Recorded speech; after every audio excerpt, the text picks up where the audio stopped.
네, 안녕하십니까. 우리가 오늘도 귀한 일상 기도의 시간을 통해서 하루를 시작하고자 합니다. 오늘 함께 살펴볼 본문은 에스라 4장 1절에서 10절까지의 본문입니다. 오늘도 하나님의 말씀 앞에서 이 에스라의 말씀을 통해 우리의 길을 점검하는 귀한 시간이 되기를 소망합니다.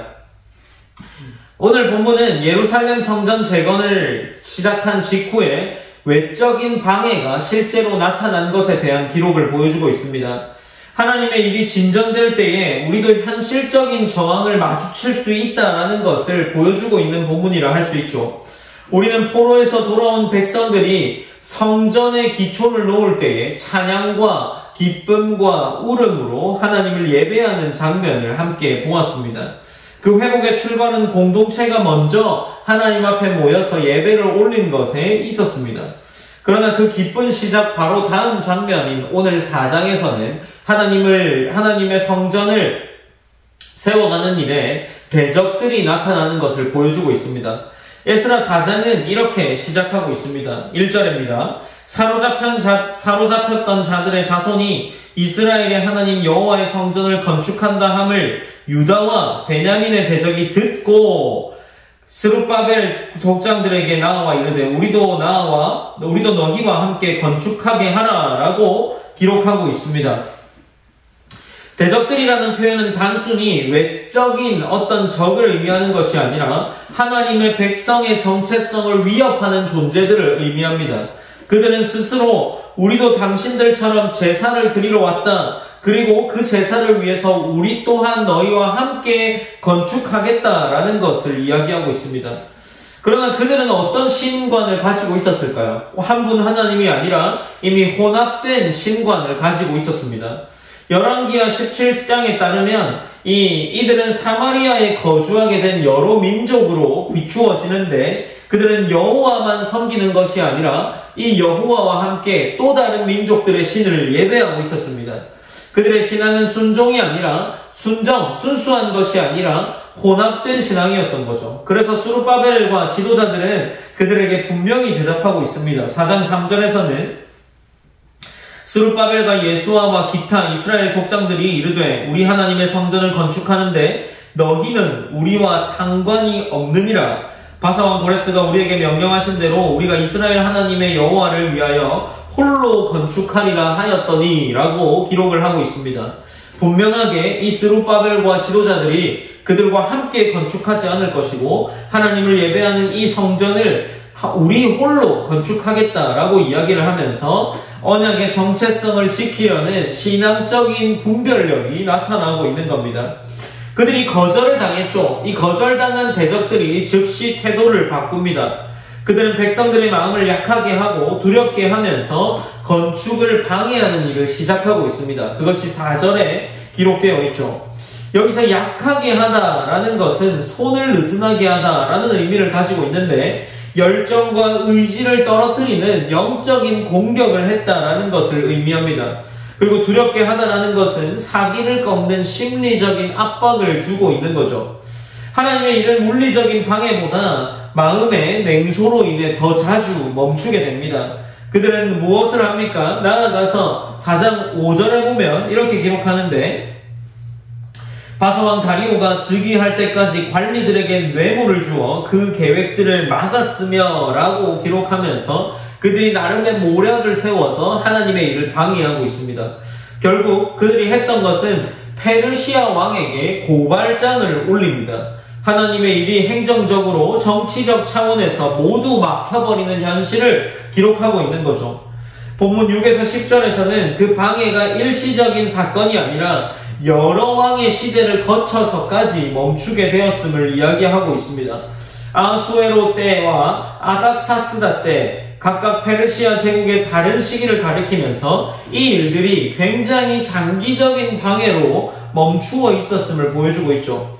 하나님의 일은 단번에 막히지 않지만 오랜 기간 지연되는 현실적인 어려움을 맞닥뜨릴 수도 있게 됩니다. 하나님의 일에도 하루아침에 완성되는 일도 있을 수 있겠지만 대부분의 일이 그렇게 잘 이루어지지 않습니다. 에스라서는 이 모든 긴 시간에도 여전히 하나님의 백성들은 이 성전 재건을 위해서 힘을 썼고 하나님께서도 여전히 일하고 계셨음을 보여주고 있는 겁니다. 본문은 계속해서 기록을 이어나가면서 그들 가운데에 계속된 방해가 있었음을 기록하고 있습니다. 아마도 하나님은 이 계속되는 방해 속에서도 이 이스라엘 백성들을 계속해서 그들의 심령과 그들의 영적인 단련을 위한 시간을 보내지 않았을까 싶습니다. 우리도 신앙과 사역의 길에서 도움처럼 보이는 제한이 있을 때가 있을 겁니다. 그러나 그것이 협력처럼 보이지만 어쩌면 스룹바벨과 이 제사장들 방백들에게 있었던 제안처럼 교묘하게 속이는 그러한 도움이 있을 수 있습니다. 만약 그 가운데 신앙의 본질이 흐려져 있다면 우리는 하나님의 일과 세상의 일을 분별하지 못하게 되겠죠. 그러니 스룹바벨의 단호한 거절은 교만이 아니라 분별력 있는 결단이라 할 수 있는 거죠. 방해 앞에서도 멈추지 않는 신앙의 인내를 우리도 동일하게 가져야 할 겁니다. 우리 시대 교회가 반드시 회복해야 할 어떤 영적인 모습일지도 모르겠습니다.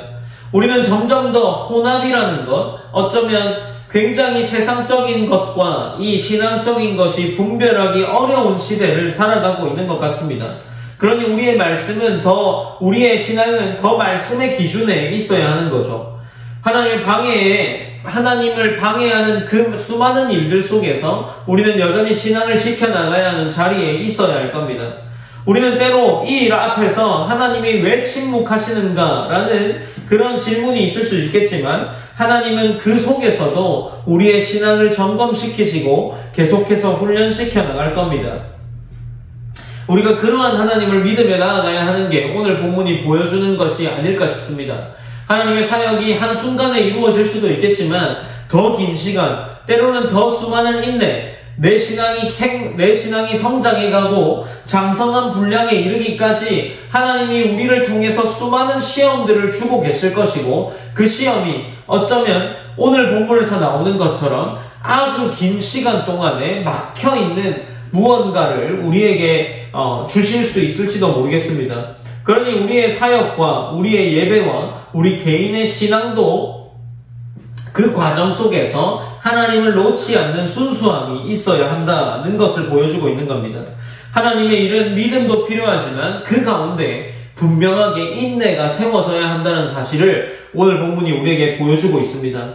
우리가 함께 이 본문을 보면서 기억하고 기도할 때 우리 또한 가장 먼저 누군가 우리에게 외적인 협력 혹은 신앙의 유혹들을 줄 때 그것이 유혹으로 다가오지 않게 하시고 분명한 분별력을 가지고 그 상황들을 판단하고 순수한 믿음으로 신앙의 자리를 지킬 수 있기를 기도했으면 좋겠습니다. 그리고 두 번째로 하나님의 일들을 할 때 때로 그 일이 막혀있고 하나님이 침묵하시는 것만 같을 때도 묵묵히 우리에게 주어진 신앙의 자리를 지키고 인내할 수 있는 신앙이 되기를 기도했으면 좋겠습니다. 우리가 그렇게 함께 기도하면서 오늘 일상기도회를 마무리하겠습니다. 사랑하는 하나님 감사합니다. 하나님 우리가 일상기도회를 통해서 또다시 한번 에스라의 말씀을 살펴봅니다.